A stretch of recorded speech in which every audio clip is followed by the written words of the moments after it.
Merci d'être présent aujourd'hui pour cette séance des séminaires du mardi de l'EHESP co-organisé avec la chaire de recherche sur la jeunesse.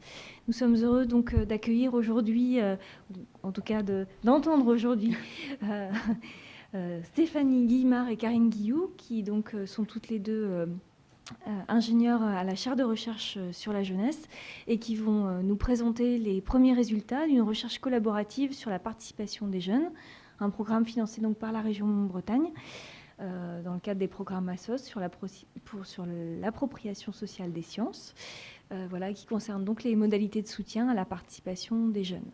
Je leur laisse donc la parole. Donc bonjour à tous. Premièrement, je voudrais faire une petite présentation un peu plus poussée parce que l'étude en fait a commencé en 2013 et à l'époque je n'étais pas encore ingénieure à la chaire et j'étais stagiaire dans le cadre de mon diplôme d'état d'ingénierie sociale et donc j'étais engagée pour travailler avec Karine sur cette fameuse étude Je parte. À cette époque, tout comme Karine, c'est notre toute première expérience de mise en place d'études. Donc on a été fortement accompagnés, on les remercie par Patricia Loncle et Virginie Miniglia qui viennent nous présenter. Je vais vous présenter un peu cette première étape de l'étude Je parte, donc jeunesse, participation formelle et informelle, qui s'est déroulée donc de février 2013 à juillet 2013 et un peu plus pour l'écriture. Donc suite à la réponse d'un appel à projet de la région Bretagne qui s'appelle ASSOS, Appropriation sociale des sciences, qui a pour objectif notamment de favoriser le dialogue entre la communauté scientifique et la société civile. C'est aussi un axe prioritaire pour la chaire jeunesse qui, dans cette perspective, a croisé son regard, du coup, avec des questionnements de l'INJEP, donc Institut national de la jeunesse et éducation populaire, et des professionnels jeunesse du CRIJ Bretagne, donc Centre régional d'information jeunesse, sur cette fameuse question de la participation des jeunes bretons. Donc les premiers constats ils se sont portés sur l'éducation informelle et la participation informelle des jeunes, qui sont deux notions qui sont encore peu étudiées en France. Et à cette époque, Je parte vise à comprendre avec les acteurs concernés dans quelle mesure différentes modalités de soutien à la participation sont susceptibles d'aider les jeunes à construire leur autonomie en s'inscrivant dans leur territoire de vie. Et ce, en posant plusieurs questions vis-à-vis de l'appropriation des dispositifs d'accompagnement à la participation des jeunes. Donc il y a plusieurs questions. Quels sont les freins et les leviers à la participation des jeunes? Quelle évolution des dispositifs existants sur le territoire? Comment donner envie de participer aux jeunes? Comment pérenniser cette participation?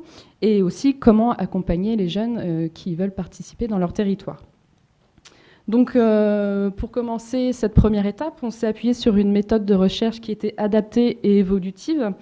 Et tout d'abord, on a commencé par une phase exploratoire qui nous a amené à faire évoluer l'objet de la recherche que je viens de vous présenter et qui consistait à comprendre dans quelle mesure les différentes modalités de soutien à la participation sont susceptibles d'aider les jeunes à construire leur autonomie en s'inscrivant dans leur territoire de vie. Donc, il est important pour nous de vous préciser que l'évolution de cet objet, il ne se serait pas réalisé sans l'investissement et l'expertise de l'ensemble des professionnels que nous avons rencontrés, et notamment des représentants des collectivités territoriales du B16.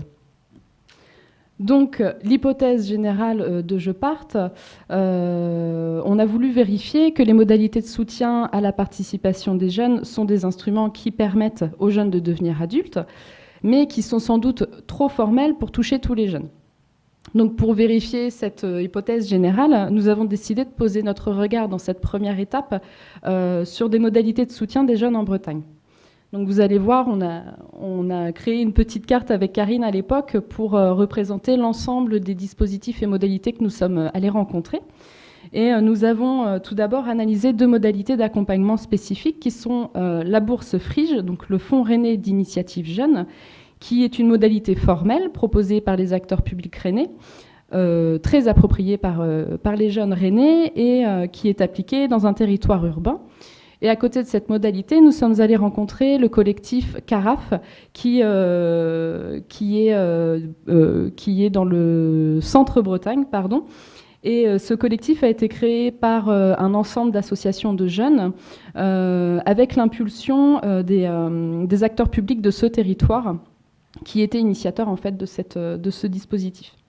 Donc pour analyser ces deux modalités, nous avons rencontré dans le cadre d'entretiens semi-directifs, d'entretiens collectifs, mais aussi avec de l'observation participante, 16 professionnels des collectivités territoriales et d'associations, 8 jeunes lauréats du FRIGE et administrateurs du collectif CARAF, et 3 élus. On a aussi travaillé sur une recherche documentaire et notamment sur l'exploration d'une centaine de dossiers de candidature du Fonds rennais d'initiative jeune, qui a été à l'époque c'était ses 20 ans, et l'ensemble des dossiers FRIGE en fait ont été récoltés et donnés aux archives départementales de l'Ille-et-Vilaine. Donc pour compléter l'analyse de ces deux modalités, nous avons fait aussi le choix de mettre en perspective 14 modalités de soutien à la participation sur l'ensemble de la région.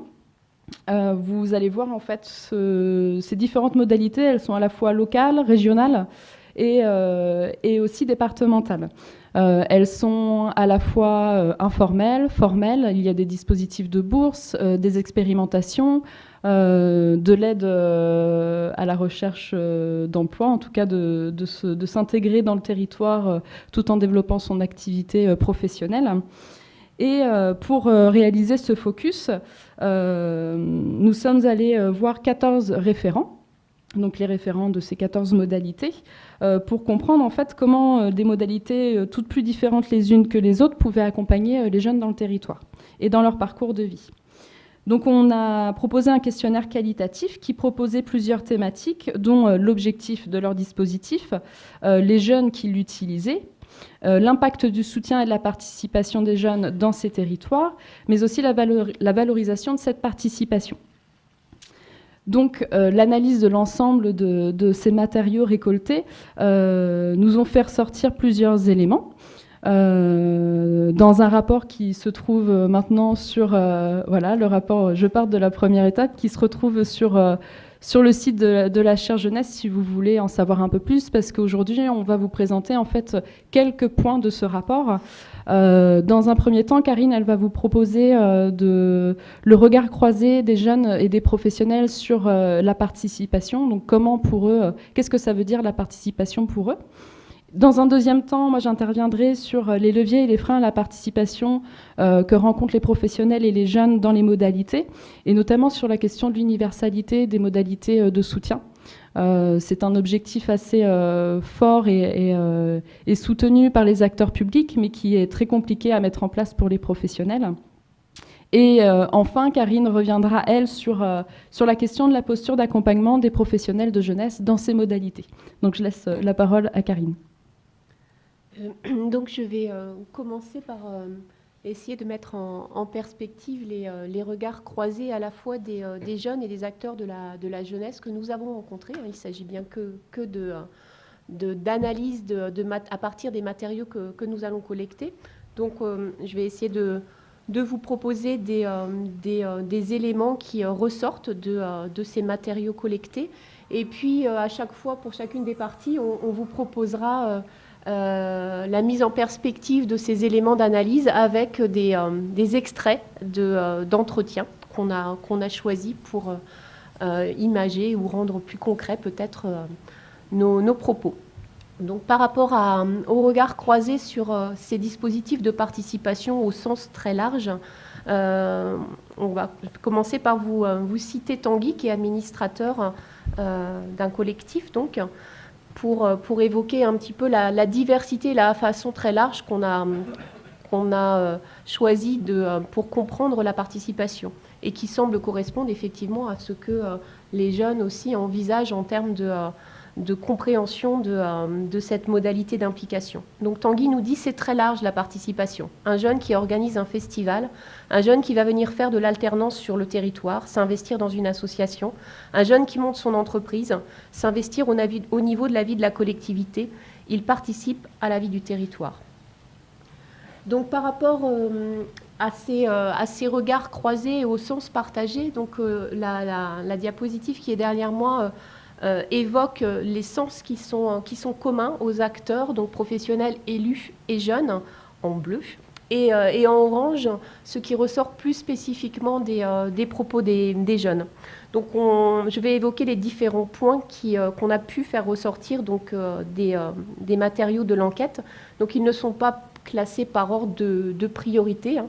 Donc on peut évoquer d'abord, en premier point, effectivement non prioritaire, la notion de plaisir et d'envie qui est mise en avant par tout le monde, toutes les personnes qu'on a rencontrées.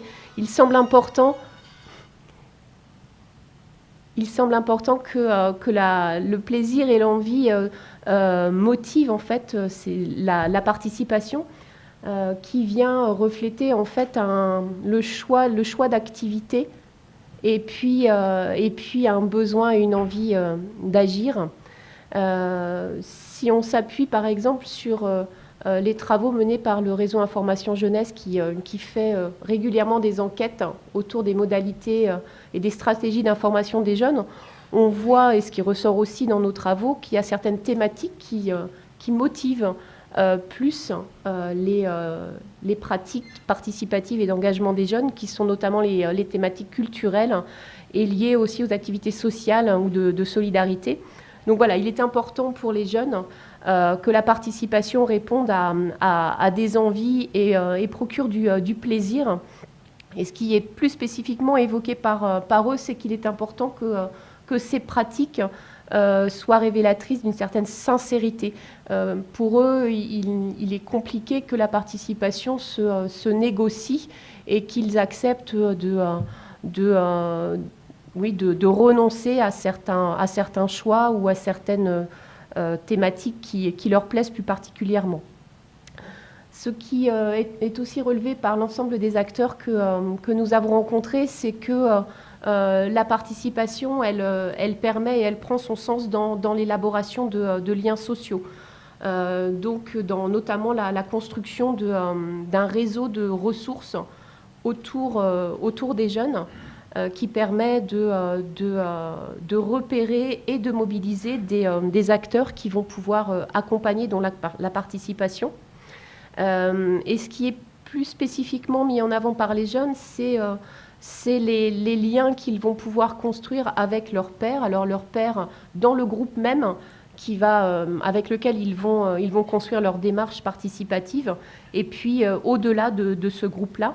Et ce qui est aussi important pour eux, c'est dans cette élaboration de liens, c'est que la participation, c'est l'occasion de mettre en pratique un rapport de réciprocité, notamment en termes d'apprentissage. Il s'agit d'apprendre effectivement des ressources extérieures sur le territoire, notamment des professionnels, mais aussi de pouvoir leur apprendre comment eux-mêmes, les jeunes, participent. Et puis une construction aussi d'une confiance réciproque. Donc ce principe de réciprocité est vraiment plus spécifiquement mis en avant par les jeunes. Ensuite, l'acquisition de compétences et la construction ou le développement de l'estime de soi sont des éléments qui sont de la même façon partagés par les professionnels, les élus et les jeunes. Donc effectivement, les démarches participatives sont l'occasion d'apprentissage qui peuvent être mobilisées dans le cadre de la construction d'un parcours professionnel et qui permettent aux jeunes d'être parfois plus à l'aise ou de pouvoir développer des compétences qui leur permettent d'accéder plus facilement à l'emploi. Et ce que les jeunes amènent de plus spécifique par rapport à cette dimension, c'est effectivement tout ce qui relève de la connaissance de soi. Ce sont des moments de vie et d'expérience qui leur permettent de mieux se connaître dans leurs limites, dans leurs difficultés et de pouvoir avancer, notamment dans leur relation à l'autre et dans leur fonctionnement avec le groupe et le collectif. Ensuite, on peut continuer avec la notion de parcours d'engagement, au sens où les moments de participation marquent et influencent le chemin de vie au sens large des jeunes. Il n'est pas rare que certains jeunes qui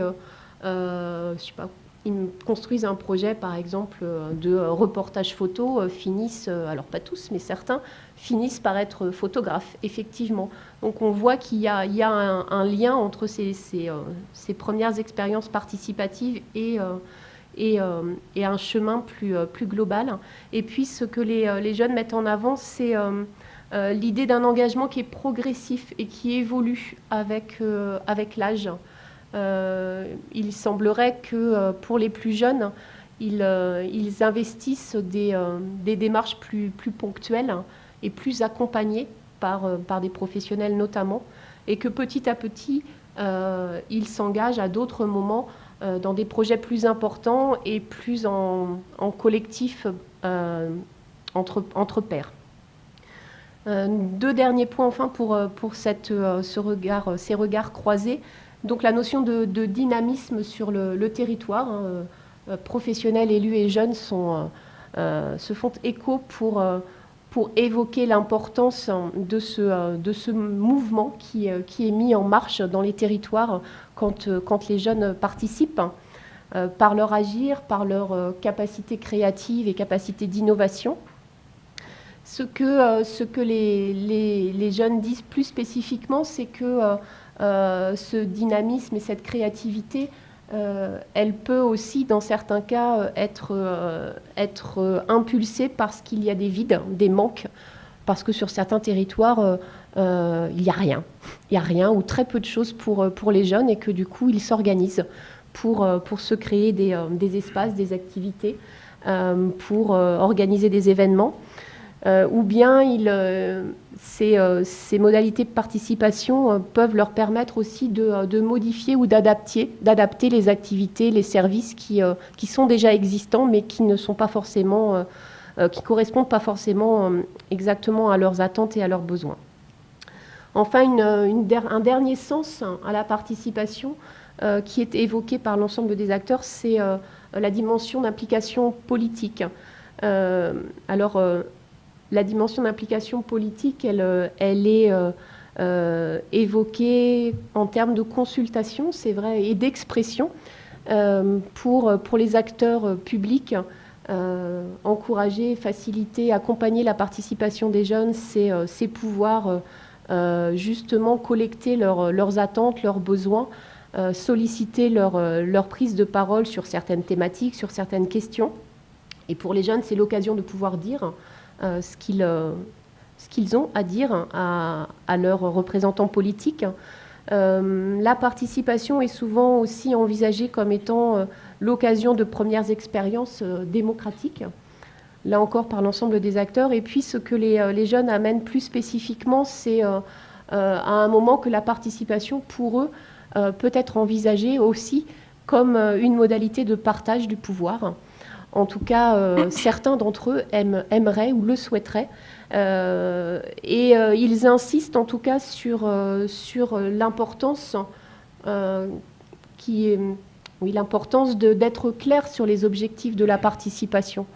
Ce qui ne semblerait pas forcément être toujours le cas, parce qu'entre une démarche participative qui vise la consultation et l'expression et une démarche participative qui peut aller jusqu'à le partage du pouvoir, il y a effectivement des écarts importants. Et ce qui leur semble être vraiment essentiel, c'est cette nécessité de clarté sur les objectifs, ne pas dire qu'on va partager le pouvoir si en fait on ne s'inscrit que dans une démarche que, entre guillemets, parce que c'est déjà important et d'être dans une démarche de consultation. Mais en tout cas, voilà, être au clair sur l'objectif des enjeux politiques de la participation. Pour donner corps à ces regards croisés, à cette synthèse en tout cas de ce qui est ressorti de Je parte 1, je peux reprendre donc les propos de deux lauréats de bourse et d'un administrateur d'un collectif.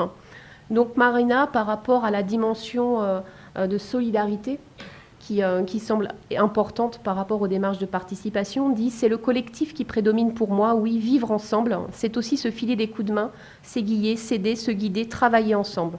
Puis du coup, pour certains trucs, on peut acheter en gros. C'est vraiment se mettre en collectif pour dépenser moins et mieux, on se complète. » Elle ajoute en disant « s'imbriquer, travailler ensemble, s'entraider ».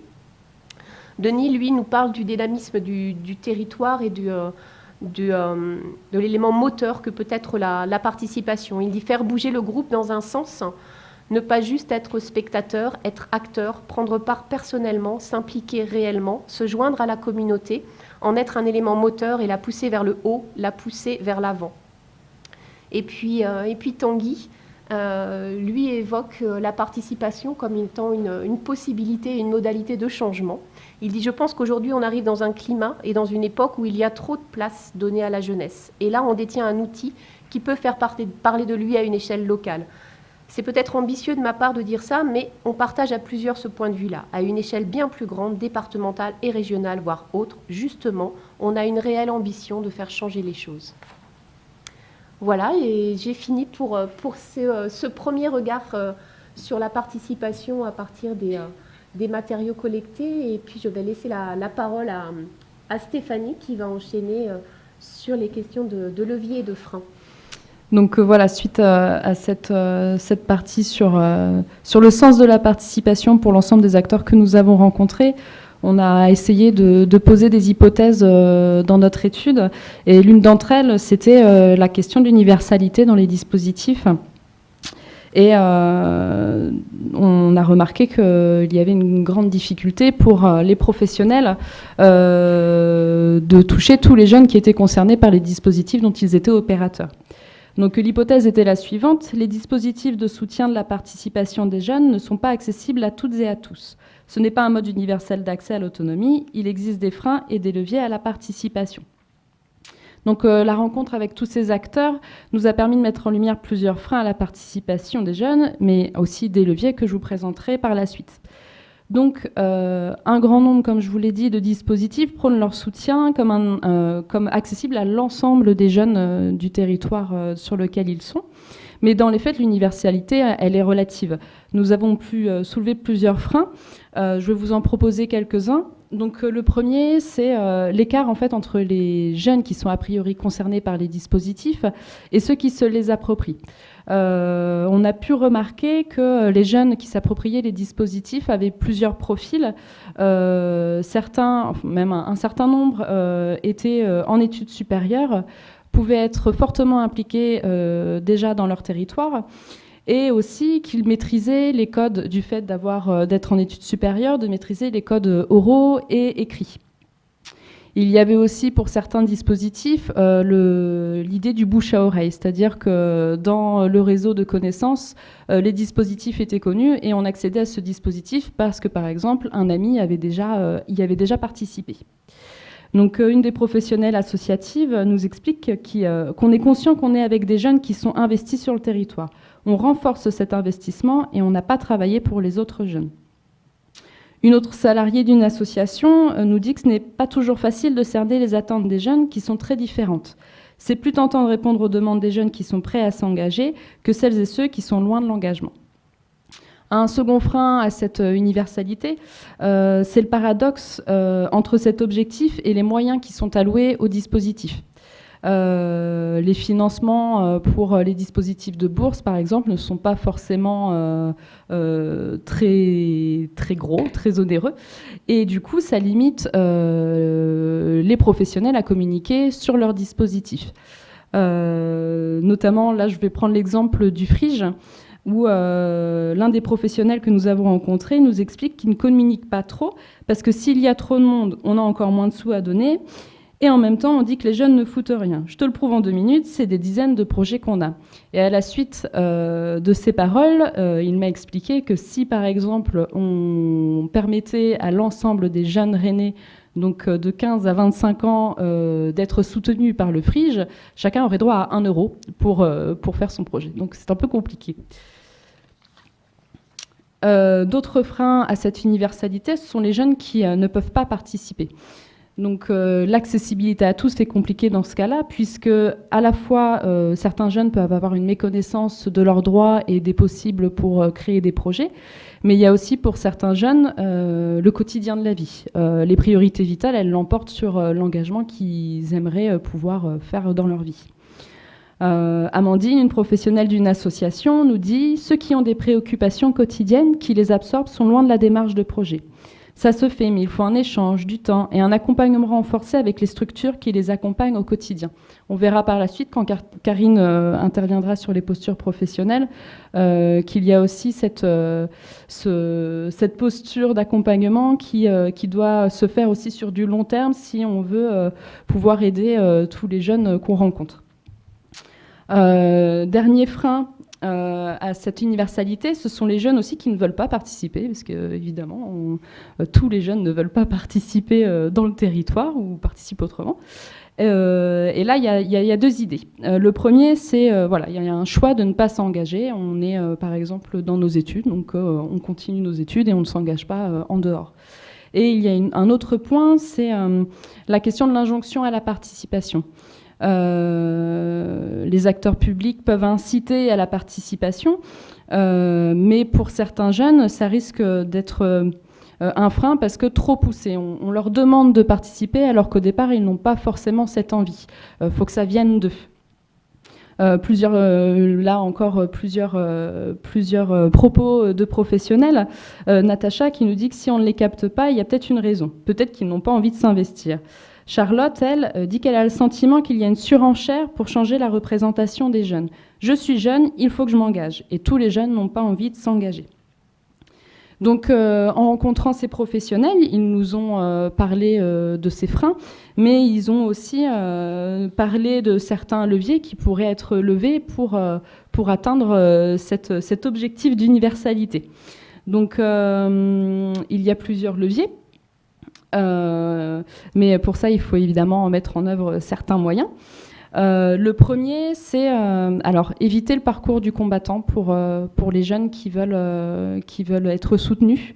Là, c'est pareil, je vais encore prendre l'exemple du FRIGE, où pour accéder à la bourse du FRIGE, il faut pouvoir candidater en écrivant un dossier, puis en passant un oral devant un jury.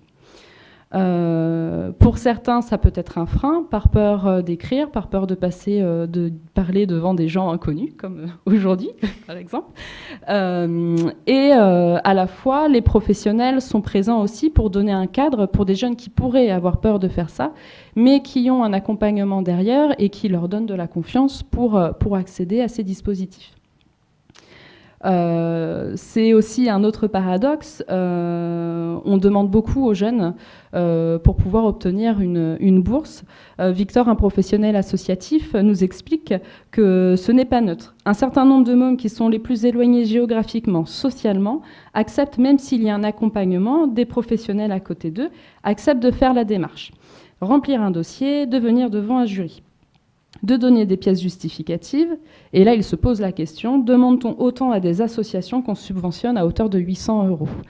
Donc on demande énormément aux jeunes, est-ce que c'est par manque de confiance envers eux? C'est la question aussi que les professionnels se posent. Un deuxième levier, c'est faciliter l'accès et l'appropriation à l'information de l'ensemble de ces dispositifs et modalités. Par exemple, par le biais du numérique que les jeunes utilisent de plus en plus, par exemple les réseaux sociaux. Autre levier, prendre en compte le hors-cadre. Alors ici, prendre en compte le hors-cadre, ça pose deux choses. La première, c'est essayer de décomplexifier l'accès au soutien. Toujours dans le cadre de cette fameuse bourse FRIGE, à une certaine époque, la bourse était divisée en de nombreuses thématiques. Et il est arrivé aux professionnels de rencontrer des jeunes qui étaient à la fois issus d'un quartier, donc qui pouvaient être éligibles à la bourse quartier, qui voulaient faire un projet de film, donc éligibles à la bourse culture, qui voulaient faire ce film en Roumanie, donc éligible à une bourse Europe. Et leur projet, c'était de suivre des Roms. Donc c'était de la solidarité internationale. Pardon. Et en fait, ça, c'était plusieurs thématiques. Et finalement, les professionnels avec les jeunes ne savaient pas dans quel dossier et quelle thématique ils pouvaient s'insérer. Donc là, c'était aux professionnels de jouer avec cette question de cadre hors cadre et d'aider les jeunes à pouvoir avancer dans cette demande de soutien. Donc la prise en compte de ce hors-cadre, elle implique aussi les acteurs à prendre des risques. Et Amandine, une professionnelle associative, est d'accord pour ça. Donc elle dit qu'il faudrait donner la place aux jeunes pour créer dans les territoires, mais qu'il faut se battre pour des choses un peu plus en friche. Dès qu'un projet est un peu plus, veut être fait autrement, c'est un peu plus compliqué. Pour elle, en fait, les acteurs publics, ça reste des politiques et ils ne vont pas forcément y aller comme ça. Sans cadre, c'est de la prise de risque. Enfin, avant-dernier levier, puisque le prochain levier, ce sera Karine qui vous en parlera sur les postures professionnelles, c'est de faciliter les toutes premières expériences dans un cadre qui est rassurant, et formateur et accompagnant, sur, par exemple, des actions ponctuelles. L'exemple, celui qui a été le plus souvent cité, c'est l'exemple du bénévolat. C'est une première action très ponctuelle dans laquelle on peut s'investir sans avoir son propre projet, mais avoir déjà une première expérience. Roselyne, une professionnelle associative, nous dit qu'on essaye de susciter au mieux la participation. Le premier volet, c'est le bénévolat, parce que beaucoup commencent par un bénévolat, et après la bourse, après un stage, telle ou telle chose. Un deuxième point sur ces premières expériences, c'est que ça peut jouer aussi, ça peut être aussi une sorte de participation test, hein, que je mets bien entre guillemets, qui permet aux jeunes de développer par la suite d'autres projets, que ce soit dimension sociale, culturelle, sportive, mais aussi professionnelle. Ça peut donner un premier regard sur ce qu'on a envie de faire quand on sera adulte. Voilà, donc un autre encore propos de professionnels. Ces expériences ponctuelles jouent un rôle sur leur choix professionnel par la découverte de métiers et leur permet de vivre une première expérience de participation à la vie de leur territoire. Alors ce propos-là, c'était une professionnelle qui suivait des jeunes sur un des dispositifs du Focus, si je ne me trompe pas, donc qui n'était pas forcément sur le Frige dont je vous ai beaucoup parlé dans cette partie-là. Donc voilà. Le dernier, évidemment, levier est la question de la posture professionnelle qui est spécifique pour les professionnels de la jeunesse. Et du coup, Karine va vous présenter ce petit bout de rapport. Donc cette partie-là n'était pas au départ... on ne l'avait pas imaginé aborder cette question spécifiquement des postures d'accompagnement de la participation des jeunes, hein, puisqu'on était plutôt centré sur les questions d'accessibilité et d'identification des freins et des leviers, des modalités d'appropriation. Et il se trouve que dans les modalités d'appropriation et dans les leviers a émergé de façon assez évidente la mise en avant de l'importance de l'accompagnement de la participation. Il semblerait qu'effectivement, les dispositifs en soi ne suffisent pas à susciter la participation et à en faciliter l'accès. Il semblerait que les professionnels de la jeunesse peuvent être des moteurs de la participation et que ce rôle nécessite des pratiques spécifiques et peut-être une posture aussi spécifique et questionnante pour les professionnels. Donc, ce qui est important aussi à mettre en avant que je développe les différentes fonctions qui ont émergé de nos rencontres, c'est que professionnels, jeunes et élus disent ensemble que ce temps et ces postures d'accompagnement sont vraiment essentielles. Et les jeunes, j'insiste là-dessus, les jeunes aussi, effectivement, le disent, qu'il faut accompagner. Oh, pardon. Ah, on n'a plus d'écran. Ouais, ça y est, il est revenu. Tu peux. C'est important pour eux de valoriser et d'accompagner ces professionnels, de pouvoir faire en sorte qu'ils soient formés et que ces missions-là soient reconnues comme étant des missions importantes pour la participation des jeunes. Et ça, ce sont les jeunes qui le disent. Alors, ce qui revient... Ce qui est mis en avant d'abord par les propos des professionnels et des jeunes, ces différentes fonctions qui semblent être essentielles à l'accompagnement de la participation.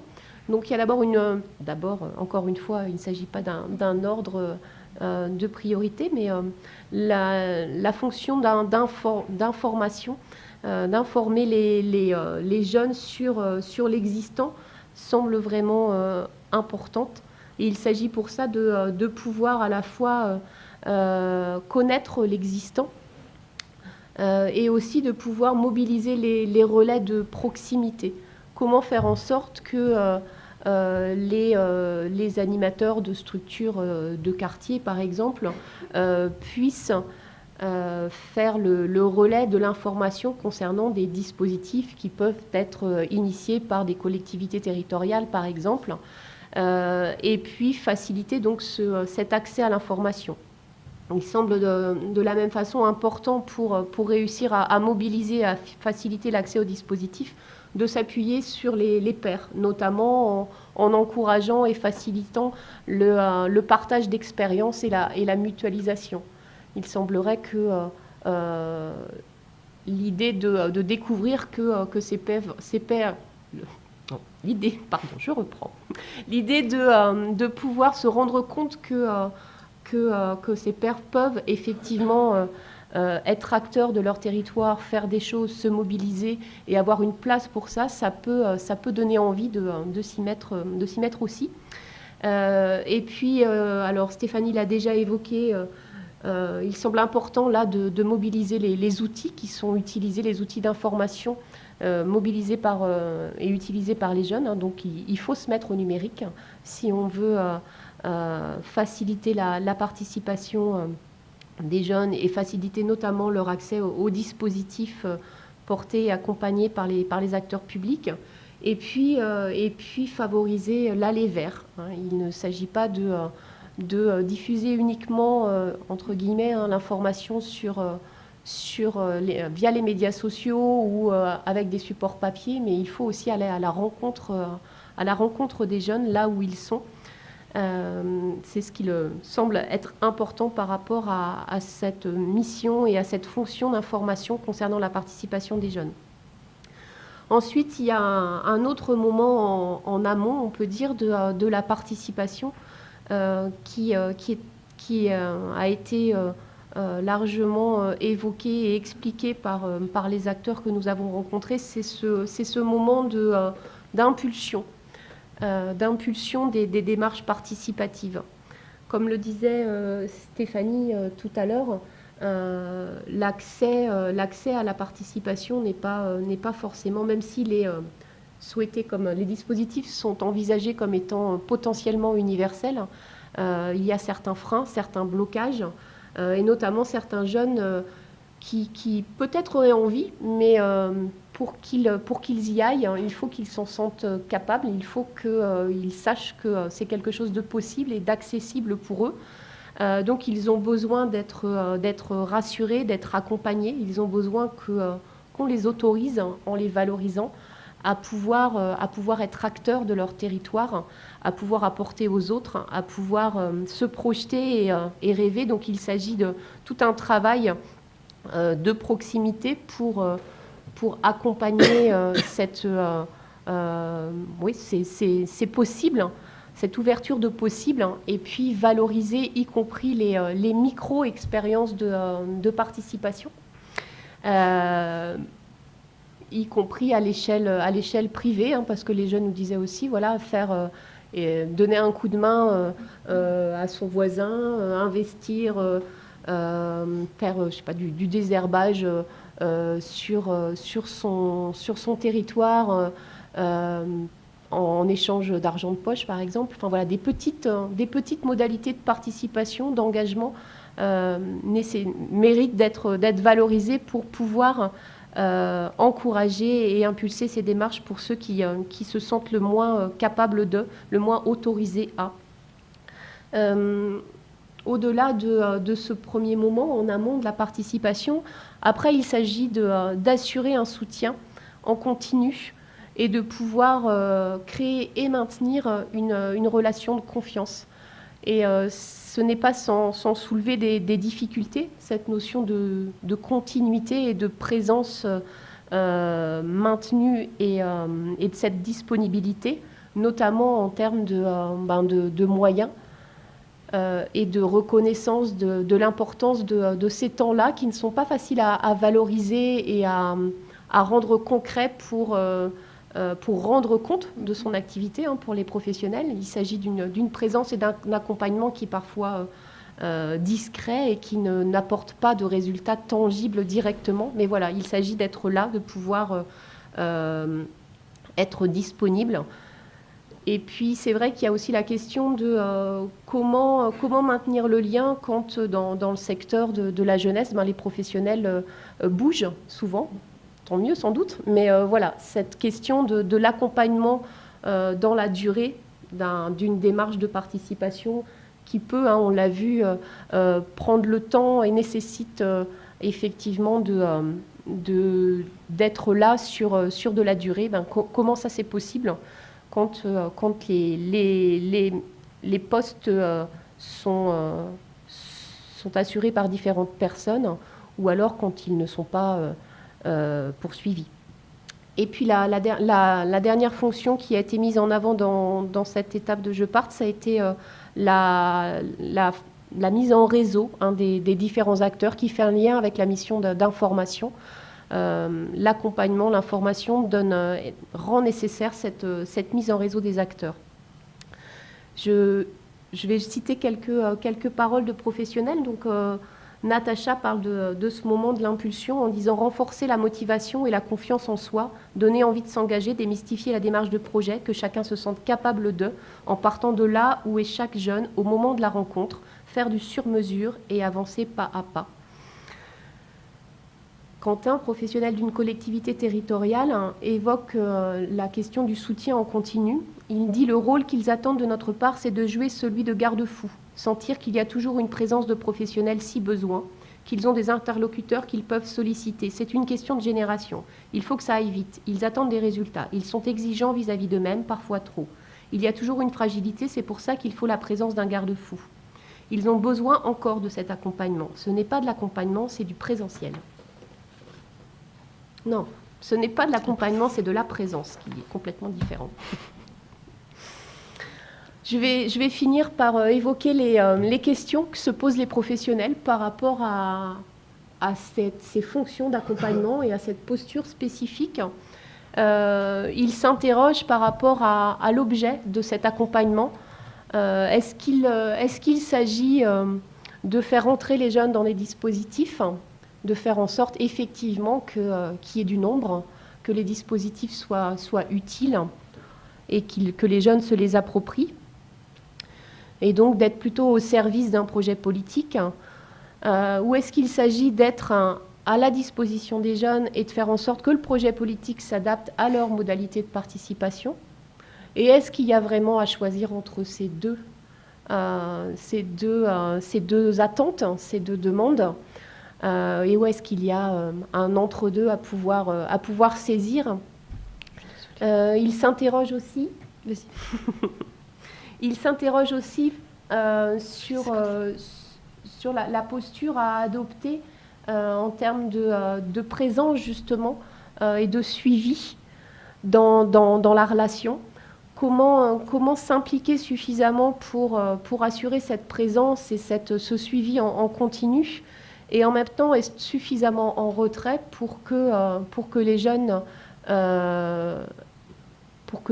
avancent en fait, soient de plus en plus autonomes dans leur démarche participative et qu'ils n'aient pas l'impression effectivement qu'ils soient utilisés en quelque sorte pour valoriser ou rendre visibles des dispositifs, qu'ils aient bien le sentiment de rester à l'initiative de leur propre démarche participative.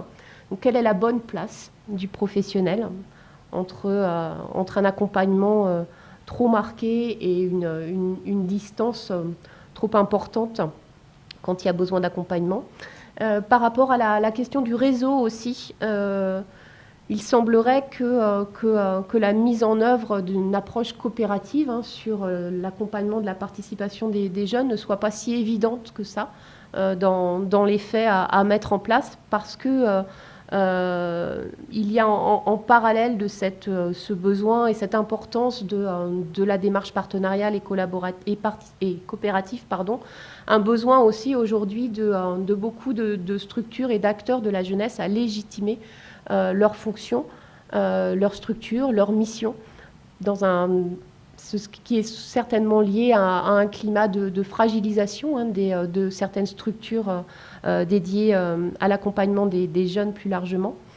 Et puis, par rapport à la question de la mise en relation entre les jeunes et les élus, on l'a vu, un des sens de la participation, c'est pouvoir, en tout cas, au moins faciliter la rencontre, le dialogue, comment dirais-je, le dialogue entre l'interconnaissance entre les jeunes et les élus, et comment le professionnel peut, à quelle place il se situe dans cet entre-deux. Est-ce qu'il est médiateur? Est-ce qu'il joue une interface? Et de la même façon, comment cette place-là est tenable? Je vais finir, et cette fois-ci vraiment finir, par on avait peur de ne pas faire assez long, voilà, par quelques paroles de professionnels puis de jeunes. Donc Adeline, professionnelle d'une collectivité territoriale, dit un des invariants, c'est aussi l'humilité professionnelle. Il y a certaines typologies de professionnels avec lesquelles ce n'est pas possible. Pourtant, ça demande un niveau d'abandon de ces certitudes. C'est assez bouleversant. Et c'est pour ça que c'est intéressant. Elle dit les projets des associations de jeunes, au départ, ce n'est pas nous. Ils se sont pris par la main. Mais jusqu'où faut-il aller? Faut-il leur laisser plus de place à l'initiative? Il n'y a rien à faire pour donner envie, pour accompagner au démarrage. Il faut un professionnel jeunesse vraiment visible sur le territoire qui peut susciter l'envie ou accompagner sur des démarches en cas de besoin. Le plus compliqué, c'est jusqu'où ils doivent aller. Charlotte, elle, parle de coopération territoriale. On est trop cantonné. 2 points. J'ai mes jeunes, ils ne sortiront pas de là. On essaye de penser des lieux partagés, où les professionnels qui ont des entrées complètement différentes partagent un même lieu. Ça bloque pour les professionnels, parce que c'est déstabilisant. Du coup, on se retrouve toujours à être divisé sur un territoire commun. Et puis Charles, lui, les jeunes, administrateur d'un collectif, il dit, par rapport à cette fonction d'accompagnement, lui, il insiste sur la création d'une relation de confiance. Il dit établir une confiance mutuelle et naturelle et être là, derrière pour accompagner et réprimander quand il faut. Il faut savoir dire stop, même si on fait confiance. Mettre des limites et éloigner les limites au fur et à mesure. C'est compliqué à faire. Et Vincent, il dit ils ont été capables de nous comprendre. Ils nous ont énormément écoutés sans jamais porter de jugement. On peut avoir des points de vue et jamais ils ne jugeront. Ils sont là pour comprendre et ça c'est important. Ils sont des accompagnateurs sans être moralisateurs. Voilà pour ce retour sur la première étape de Je parte. Alors c'est très raccourci puisqu'il y en a 80 pages. Mais voilà, on espère vous avoir donné envie d'aller un peu plus loin dans le rapport. Nous, on a continué cette aventure Je parte avec 2 étapes qui ont suivi. Une pour laquelle on a fait le choix d'aller rencontrer et questionner uniquement des jeunes qui sont tous à l'initiative et qui tiennent de leur démarche participative et qui nous ont expliqué comment ils ont vécu, comment ils vivent cette expérience-là. Et puis la troisième étape, on est à nouveau... on a fait le choix de re-questionner, d'aller un peu plus loin dans la compréhension de la posture d'accompagnement parce que ça nous semble vraiment être un facteur essentiel de développement de la participation des jeunes. Et donc, on est allé rencontrer des professionnels, mais aussi des pairs qui accompagnent la participation des jeunes parce qu'il n'y a pas que les professionnels qui le font pour essayer d'aller un petit peu plus loin que ce qu'on a pu mettre en avant dans Jeux Part 1. Voilà. Les Jeux Part 2 et 3, la collecte de matériaux s'est terminée pour ces étapes. À chaque fois, j'ai eu le plaisir de travailler avec des étudiants sur ces projets. Et on est en train de finir l'écriture des rapports. On espère qu'avant l'été ou en septembre, ils seront accessibles. Voilà, et puis dans le cadre de la chaire, on travaille à la mise en place d'un gros projet de recherche à l'échelle européenne sur cette question de la participation des jeunes qui s'appelle Partispace avec 7 autres pays. Donc voilà, et c'est Patricia qui coordonne ce projet pour la France et qui pourra vous en parler si vous le souhaitez. Merci beaucoup.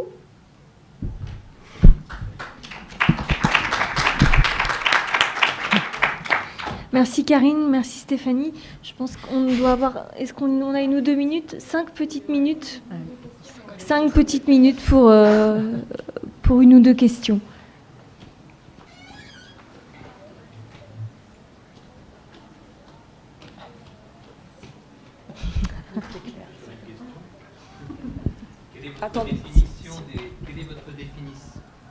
Quelle est votre définition des jeunes?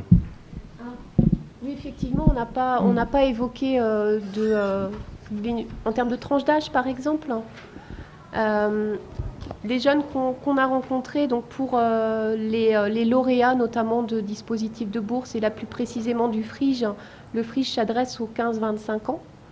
Et puis les administrateurs et jeunes engagés dans le collectif La Carafe, il me semble, il faudrait que je reprenne les données, mais ont tous plus de 15 ans et sont plus autour des 17, 22, 23 ans. Voilà. Donc on n'a pas rencontré de très jeunes personnes qui s'engagent dans des démarches participatives. De même que nous n'avons pas rencontré de jeunes qui ne participent pas. Voilà. Donc effectivement, le propos s'appuie sur des jeunes déjà engagés dans des démarches participatives, déjà lauréats, voilà, qui ont déjà investi cette dimension et qui en ont une certaine expérience. Par contre, dans les professionnels... Les professionnels les référents de dispositifs, quand on les a questionnés sur les leviers et les freins, effectivement, ont mis en avant l'importance de travailler avec notamment les plus jeunes dans ce moment en amont où il s'agit d'impulser, de donner envie, de rassurer et de valoriser les compétences, notamment des plus jeunes, quoi, et de créer justement des espaces de participation. On peut donner l'exemple, par exemple, de l'engagement bénévole dans le cadre de festivals. Il semblerait que ce soit un espace qui soit vraiment propice à l'engagement des plus jeunes, sauf que la plupart des festivals n'ouvrent l'accès à l'engagement bénévole qu'à des majeurs. Alors il y en a certains qui prennent, on parlait de risque, qui prennent le risque d'ouvrir ces postes à des mineurs, mais très peu. Voilà.